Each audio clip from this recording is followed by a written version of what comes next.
the Trump administration and the rule of law, these are the images that the press is focused on. The reality, Laura, is during the Obama administration, the kids that were taken away from their families were pretty much put in bird cages. That's what they were. They're being held in better facilities similar to boarding schools, so they're much better facilities than what they were held during the past administration. Now, I understand people are arguing that we're separating these kids and you can bring up during felonies or non-felony crimes. The reality is what we see day in, day out. No one's going to tell me we're not doing the right thing when we chase a group through the desert that are bringing their child, a minor, through this desert. And when they see Border Patrol agents show up, they drop their child and they run. They literally drop these kids. They just drop them on the ground. So you're going to tell me these are good people, these are good parents, they need to be with their kids? They're exposing their kids to criminal elements.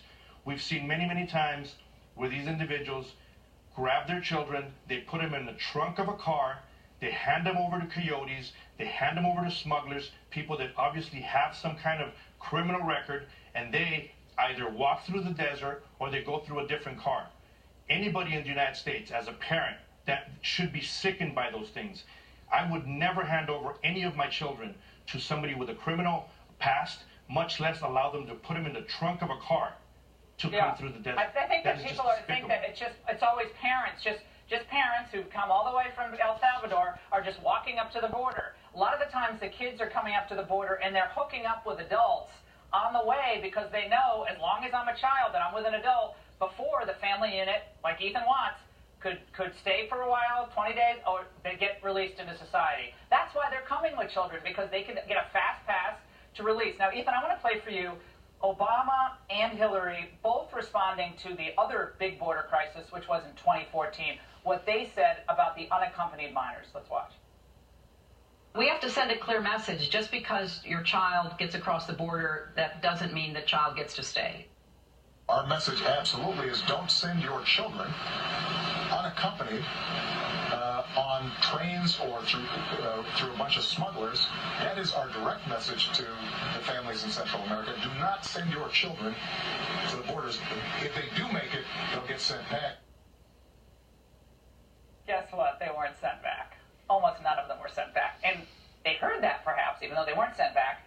And so people came with their children. Right. Is this good? People coming They said the kids were going to go back. They never went back. Now they're taxpayer burdens, almost all of them.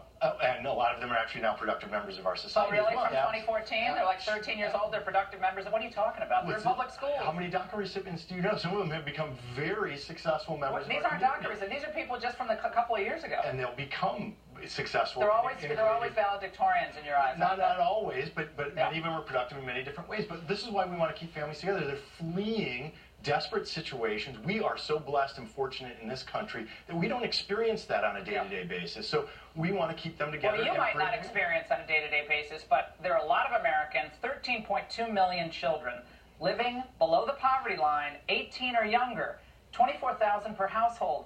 These kids, $34,000 a year. That's what it costs the American taxpayers to take care of them. Those facilities are a lot nicer than the way some of these kids are living in inner-city America today. And I don't think that should ever be allowed to happen. It's great to have you on, Ethan. It's always great to see you when I'm in town. And by the way, do you want to know the truth about the administration's policy on kids crossing the border? Well, stay right there. My exclusive interview with Attorney General Jeff Sessions. Going to ask him the